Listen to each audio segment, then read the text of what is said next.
प्रिय वाचको, समाज का बदलता परिवेश आ प्रकरणनो विषय छे। मित्रों, आपणुं जीवन हवे आपणा समाज पर खूब ज निर्भर छे। આપણે તેનો ભાગ છીએ, પરંતુ આપણામાંના મોટા ભાગના લોકો એકબીજાને સમજવા માટે સમર્થ નથી। આ પ્રકરણ તમને આજની જીવનશૈલીને સ્પર્શવામાં મદદ કરશે અને આપણું બાકીનું જીવન બચાવવા માટેનો એક નાનો ઉપાય પણ તમને મદદરૂપ થશે। મહેરબાની કરીને તેને ધ્યાનથી સાંભળો। સમાજનું બદલાતું વાતાવરણ।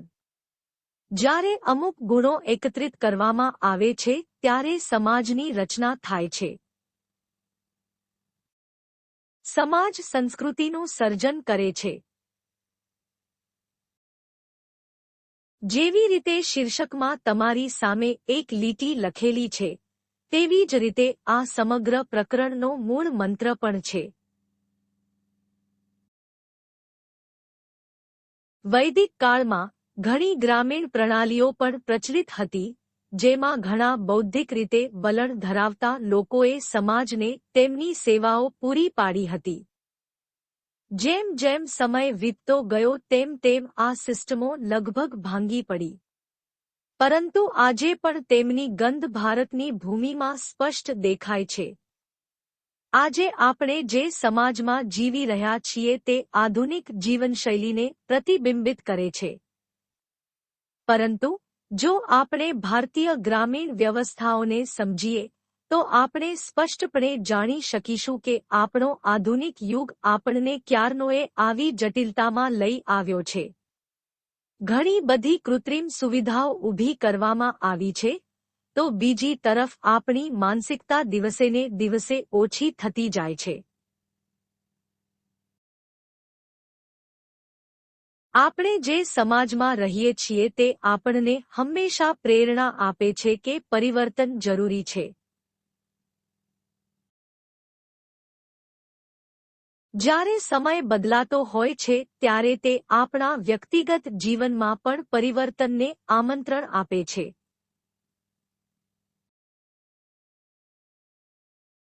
આ માટે આપણને સમયાંતરે સંકેતો મળતા રહે છે।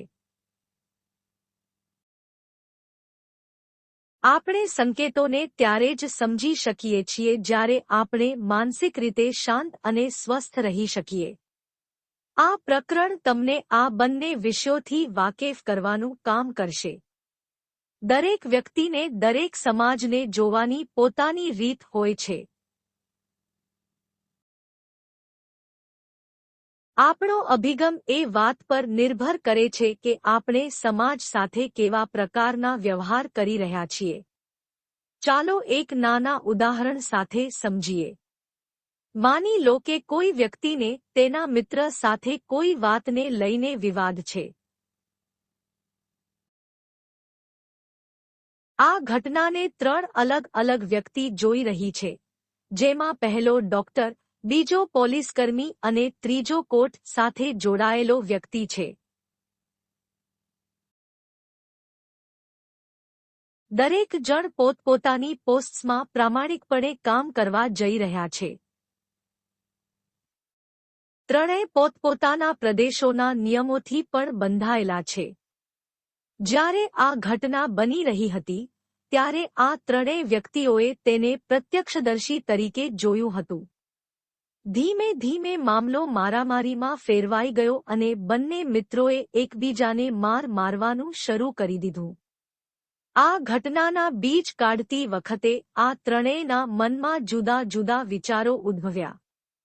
ડોક્ટરે બંનેના ઘા પર નજર નાખી, તેનો ઊંડો અભ્યાસ કર્યો અને કયા પ્રકારની પ્રાથમિક સારવાર કરવી તેનું વિશ્લેષણ તૈયાર કર્યું।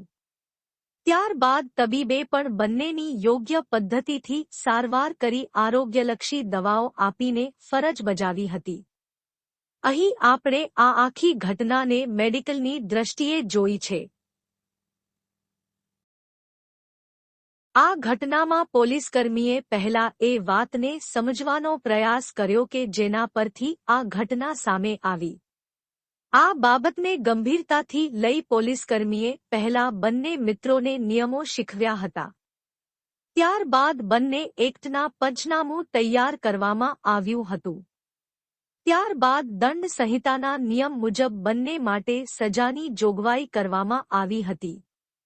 આ ઘટનાની સાક્ષી બનનારી ત્રીજી વ્યક્તિ જાણકાર હતી અને ન્યાયિક પ્રક્રિયામાં તાલીમ પામેલી હતી, જેને આપણે ધંધાકીય ભાષામાં વકીલ પણ કહીએ છીએ.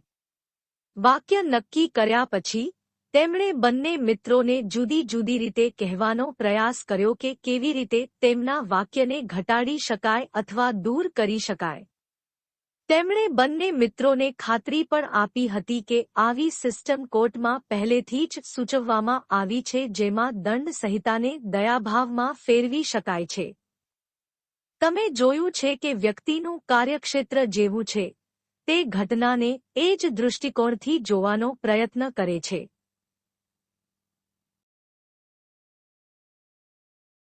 તે જ રીતે આપણે આપણા સમાજ વિશે જુદા જુદા દૃષ્ટિકોણ ધરાવતા નાગરિકો પાસેથી માહિતીથી ભરેલા સંકેતો મેળવતા રહીએ છીએ. આપણું અંગત જીવન કેવી રીતે અન્ય લોકો માટે આજીવિકાનું સાધન બની શકે છે, આ વલણ સામાન્ય રીતે સમાજમાં પ્રખ્યાત થયું છે. દાખલા તરીકે, નાની માછલીઓ મોટી માછલીઓનો ખોરાક બની જાય છે. તે મોટી માછલીનો ખોરાક બની જાય છે. તેવી જ રીતે સમાજમાં ગરીબ વર્ગ મધ્યમ વર્ગ માટે મજૂરીનું દાન કરે છે અને મધ્યમ વર્ગ તેની મજૂરી ઉચ્ચ વર્ગ માટે દાન કરે છે.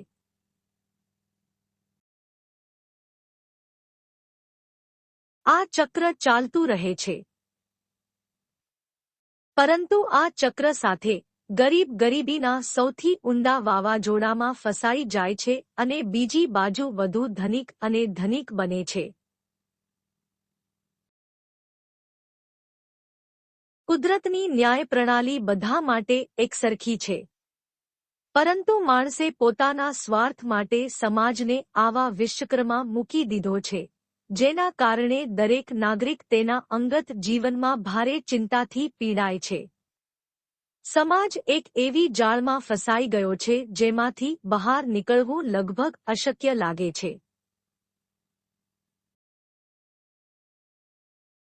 પરંતુ જો કેટલીક નાની નાની બાબતોનો ઉકેલ લાવવામાં આવે તો સમાજને પ્રગતિના સ્તરે લાવવામાં સરળતા રહે તેમ છે. મૂળભૂત રીતે આ પરિવર્તન 3 તબક્કામાં જોવું પડશે. પ્રથમ અને સૌથી મહત્વનો તબક્કો જેમાં અભિપ્રાયનો તફાવત દેખાય છે. એકથી વધુ વિચારો સમાજમાં પ્રચલિત બને તો ધીમે ધીમે સમાજ વિખરવા લાગે છે.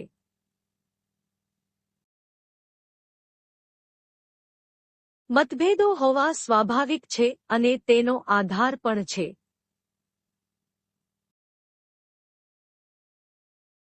વિદ્વાનોના મતે મતભેદો કોઈ મોટી વાત નથી, પરંતુ ધ્યેય હંમેશા એકસરખું જ હોવું જોઈએ. એટલે કે મતભેદ થાય એ સ્વાભાવિક છે, પણ મનભેદ ક્યારેય ન હોવો જોઈએ. સમાજમાં બદલતા વાતાવરણે માનસિકતાને એવી રીતે પ્રભાવિત કરી છે કે આજે લોકોના મનમાં મતભેદો ઊભા થયા છે. માણસ પોતાને ચડિયાતો દેખાડવા માટે ખોટા દંભનો આશરો લે છે. સાચા અર્થમાં આદર મેળવવા માટે શું કહેવાય તે તેઓ જાણતા નથી. મૂળભૂત રીતે સમાજ આ ખોટા બહાનાઓમાં એટલો ડૂબી ગયો છે કે તેણે તમામ ધાર્મિક અને સામાજિક ફરજોને તેના સન્માનનું પ્રતીક માની લીધું છે. પરંતુ આનું મુખ્ય કારણ સમાજની શારીરિક કાર્યહીનતા કહી શકાય. જે પ્રકારનો ખોરાક ખાવામાં આવે છે તે જ પ્રકારની શારીરિક મજૂરી કરવી જરૂરી છે. આપણી શારીરિક શક્તિ તેની ક્ષમતા ગુમાવવા લાગે છે જ્યારે તેની અંદર રહેલા પૃથ્વી તત્વનું પ્રમાણ વધે છે અને તેનો ઉપયોગ થતો નથી. આપણી સ્મૃતિમાં એક વાત હંમેશા યાદ રાખવી જોઈએ કે આપણું મન ખોરાક જેવું જ સ્વરૂપ ધારણ કરે છે. આપણે અગાઉ આ વિષયની ચર્ચા કરી હતી તેમ દરેક પદાર્થ સાત્વિક, રજસિક અને તામસિક એમ 3 સ્તરોમાં વહેંચાયેલો છે.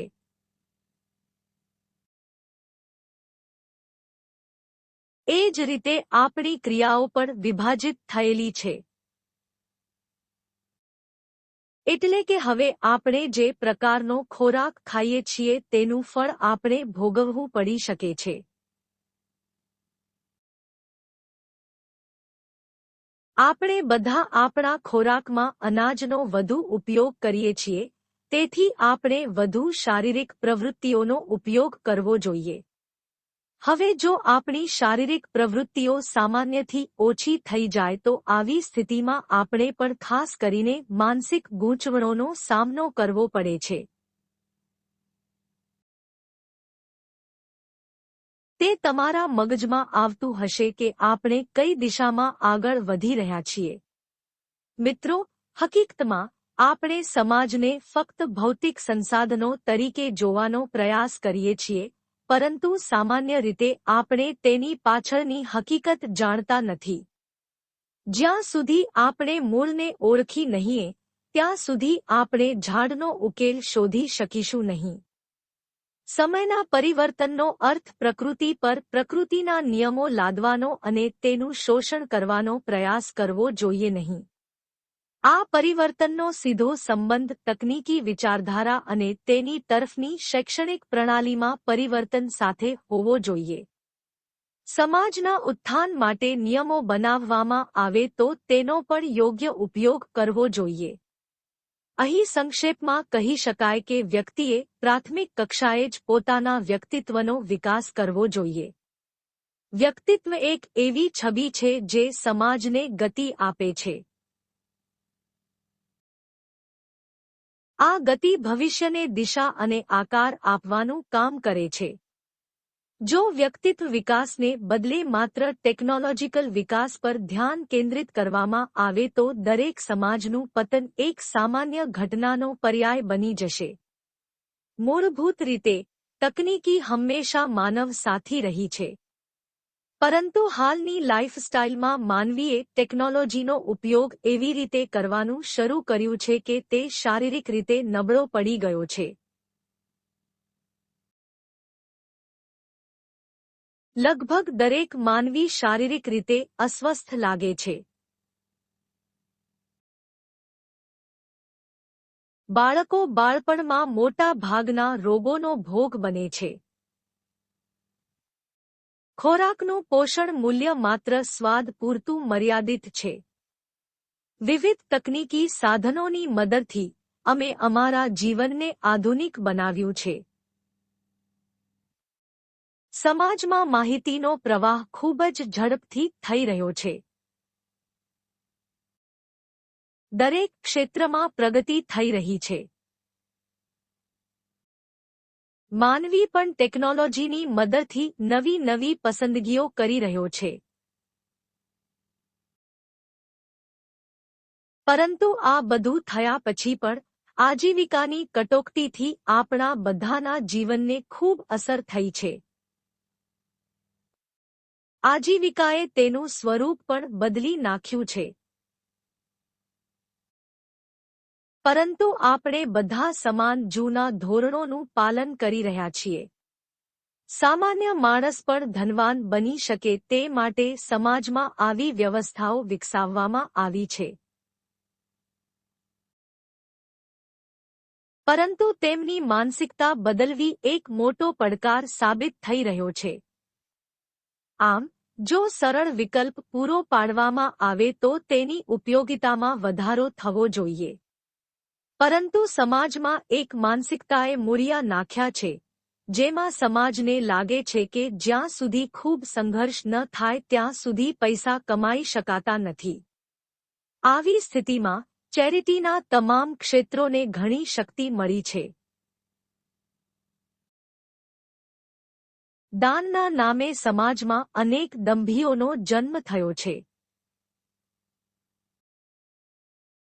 આ દંભની આડમાં સમાજના લોકો દ્વારા દાનની રકમમાં મહદઅંશે વધારો કરવામાં આવ્યો છે.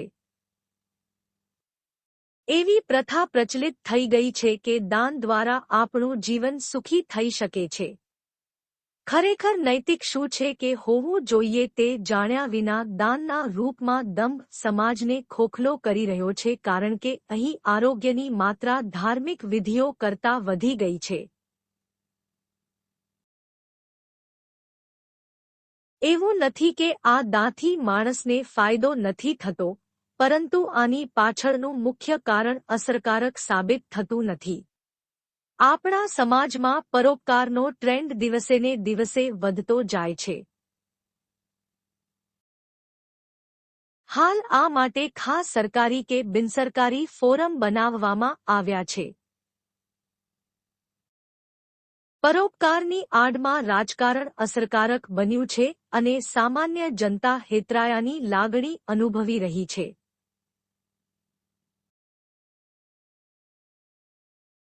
જ્યારે પણ સમાજમાં ચર્ચા થાય છે, ત્યારે મોટાભાગના લોકોના મનમાં ડરનું પ્રમાણ ખૂબ વધારે હોય છે. વર્ચ્યુઅલ રીતે દાન કે જેમાંથી લોનની પૃષ્ઠભૂમિ તૈયાર કરવામાં આવે છે અને પ્રકૃતિ સ્વસ્થ છે તે એક વૈજ્ઞાનિક તથ્ય છે. તે ખરેખર પ્રેમ અને ભક્તિનું પ્રતીક હોવું જોઈએ, પરંતુ એવું થઈ રહ્યું નથી. આપણું પુસ્તક આ સંદર્ભમાં લખાયેલું છે. એક તરફ સમાજનું અશાંત સ્વરૂપ ચિંતાનો વિષય બન્યો છે, તો બીજી તરફ ભવિષ્યને લઈને પણ ગંભીર સવાલો ઊભા થયા છે.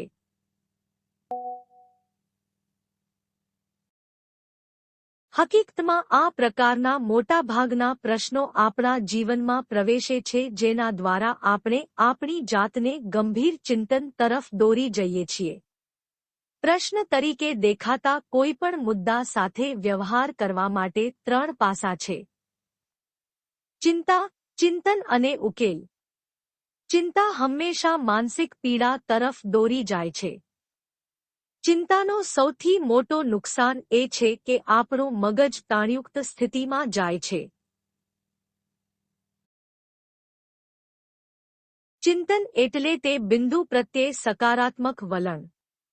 થાય છે એવું કે આ મૂંઝવણમાંથી બહાર નીકળવું જ પડશે એવો દૃઢ નિશ્ચય કરીએ તો આપણું મન આ દિશામાં કામ કરવા માંડે છે.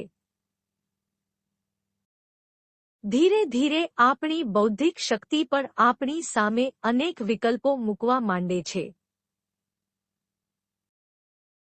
જો આપણે વિકલ્પો સાથે પ્રયોગો કરવાનું શરૂ કરીએ, તો આવી સ્થિતિમાં આપણે સરળતાથી આપણી જાતને એક સારી આભા સાથે જોડીએ છીએ. આપણને ઉકેલ મળે કે ન મળે, આપણે ઉકેલ માટે આપણા મનની નિકટતા છતી કરીએ છીએ. એવું ન હોઈ શકે કે કોઈ ઉપાય ન હોય.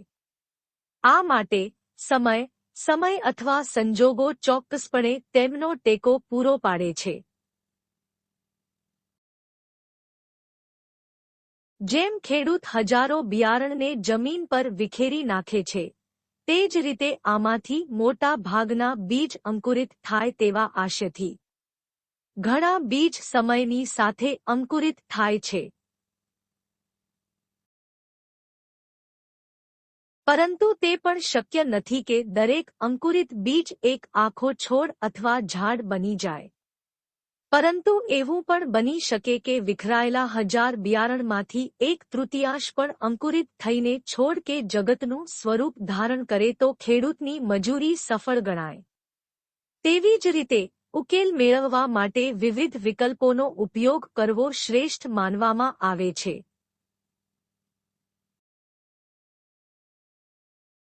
કોઈપણ પ્રશ્નનો જવાબ મેળવવા માટે જે બૌદ્ધિક શક્તિ જરૂરી છે તે માટે અથાક આધ્યાત્મિક અભ્યાસ અને સખત મહેનતની જરૂર હોય છે. એ મુદ્દાની આ ત્રીજી બાજુ છે જેમાં આપણે એ પ્રશ્નનો ચોક્કસ જવાબ મેળવી શકીએ. સમાજના આ બદલતા વાતાવરણનો એક જ જવાબ કે ઉપાય છે કે તમે આ દિશામાં તમારા ફેસ સોલ્યુશન સાથે ઊભા રહો. તમારે તેને ફક્ત ઉદ્દેશ્યથી સમજવું જોઈએ અને તેના પર બનાવેલા માર્ગ પર કામ કરવું જોઈએ. તે એકદમ સ્પષ્ટ છે કે તમે પ્રકૃતિની શ્રેષ્ઠ રચના તરીકે ચોક્કસપણે તમારું શ્રેષ્ઠ પ્રદાન કરશો. હું આ પ્રકરણને એક નાની પ્રેરણાદાયી વાર્તા સાથે સમાપ્ત કરવા માંગુ છું. આ વાર્તા કાલ્પનિક છે, પરંતુ તે તમને દિશા ચોક્કસ આપશે. તમારે ફક્ત આ માર્ગદર્શિકાને તમારા જીવન સાથે જોડવાનું છે. એક ગામમાં એક પાદરી રહેતો હતો. તેઓ પોતાના આરાધ્ય કર્મ અનુસાર સંપૂર્ણ ભક્તિ અને આધ્યાત્મિક સાધના કરતા હતા. તેમને સંપૂર્ણ ખાતરી હતી કે જો ક્યારે કટોકટીનો સમય આવશે, તો તેમની મૂર્તિઓ ચોક્કસપણે તેમને બચાવવા માટે આવશે. તેમની ભક્તિ અને આરાધના પ્રત્યેની ભક્તિ ગામમાં પ્રચલિત હતી. બધા કહેતા હતા કે પૂજારીજી ખરેખર સાચા સંત છે. પરંતુ તે હંમેશા ચિંતિત રહેતો હતો કે પૂજારી કેટલાક સમયે બાળકની જેમ વાત કરે છે.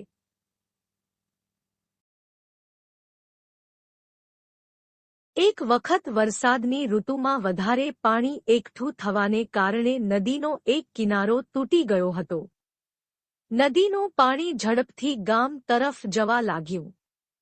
આ માહિતી ગામલોકો સુધી પહોંચતા જ તમામ લોકોએ પોતાનો સામાન પેક કરી દીધો હતો અને ગામમાંથી ભાગવા લાગ્યા હતા. આ અંગે પૂજારીને જાણ કરવા 2 શખ્સો પણ ગયા હતા. પાદરીએ નમ્રતાપૂર્વક તેને પાછો મોકલ્યો અને કહ્યું, તું બેફિકર થઈ જા, મારી પ્રિયતમા મને બચાવશે. યુવક ત્યાંથી જતો રહ્યો. ગામમાં નદીનું પાણી વધવા લાગ્યું. થોડા સમય પછી ગામ પણ નદી જેવું દેખાવા લાગ્યું. થોડા સમય બાદ રેસ્ક્યુ ટીમ બોટ લઈને ગામમાં પહોંચી હતી જેથી કોઈ વ્યક્તિ ફસાઈ જાય તો તેને બચાવી શકાય. તેણે જોયું કે પૂજારી પોતાના નિવાસસ્થાનની છત પર નિશ્ચિતપણે બેઠો હતો. નાવિક તેના નામ સાથે તેની છત પર પહોંચ્યો અને કહ્યું, ઉતાવળ કરો, પાદરી, હવે પાણી ઊંચાઈને સ્પર્શશે અને તમારા માટે બચવું મુશ્કેલ બનશે. પૂજારીએ પણ તેને એમ કહીને મોકલ્યો હતો કે મારી મૂર્તિ મને બચાવી લેશે. પાણીએ ખૂબ જ ઝડપી ગતિએ આખા ગામને શાબ્દિક રીતે ઘેરી લીધું હતું. પૂજારી તેની છતની ટોચ પર ચડ્યો. તે જ સમયે સરકારી બચાવ ટીમ હેલિકોપ્ટર લઈને ત્યાં આવી. તેમાંથી એકે ગામમાં એક વ્યક્તિને જોયો જે ખરેખર પૂજારી હતો. તેણે હેલિકોપ્ટર દ્વારા સીડી નીચે મોકલી અને પૂજારીને ઝડપથી સીડી ચઢવા વિનંતી કરી. પૂજારીએ મારી મૂર્તિ મને બચાવી લેશે એમ કહીને સીડી ચઢવાની ના પાડી દીધી. રેસ્ક્યુ ટીમે જઈને પૂજારીના ઘરને પાણીમાં ઉતારી દીધું હતું. મૃત્યુ પછી જ્યારે પૂજારીનો આત્મા આ દુનિયા છોડીને જતા બીજા લોકો સુધી પહોંચ્યો, ત્યારે તેને ત્યાં તેની મૂર્તિ મળી. ખૂબ જ ગુસ્સે થઈને પૂજારીએ કહ્યું, મેં તમારી ભક્તિમાં એવી કઈ ખામીઓ છોડી દીધી કે તમને મારા બચાવમાં આવવું યોગ્ય ન લાગ્યું.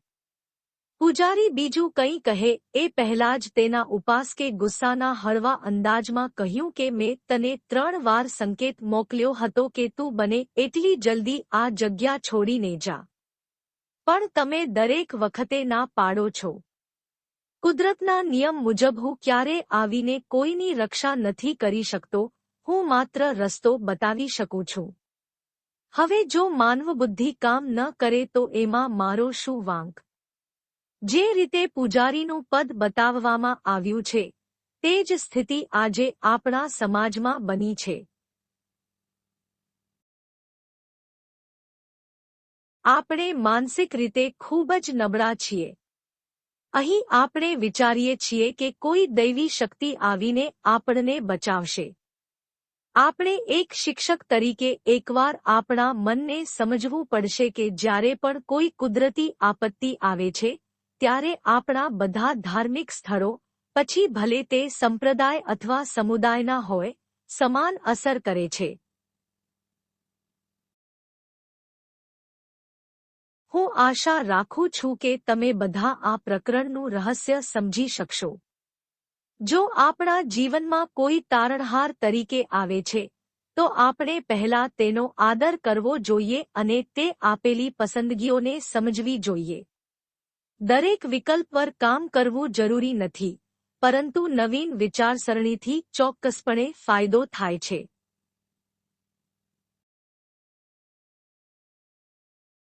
હવે પછીના આપણા પ્રકરણમાં આપણે આધુનિક શિક્ષણના વિષયનો અભ્યાસ કરીશું. આ પ્રકરણ સફળતાપૂર્વક પૂર્ણ કરવા બદલ મારા હૃદયના તળિયેથી તમારો આભાર. અમે આશા રાખીએ છીએ કે તમને આ વિષયમાંથી થોડું વાસ્તવિક સ્પર્શ જ્ઞાન મળ્યું છે. જો તમને લાગતું હોય કે આ પુસ્તક તમારા માટે ખરેખર મૂલ્યવાન છે, તો પછી તમે આ પુસ્તકની ઇકોપી મેળવી શકો છો. નકલ મેળવવા માટે કૃપા કરીને વર્ણનમાં આપેલ લિંક પર ક્લિક કરો. હવે આ સમય ગુડ બાય કહેવાનો છે. આગળનો વિષય પણ તમારા માટે ખૂબ જ રસપ્રદ છે. વિષય છે આધુનિક શિક્ષા, જે વર્તમાન શિક્ષણ પ્રણાલી વિશેના તમારા જ્ઞાનને વધારી શકે છે.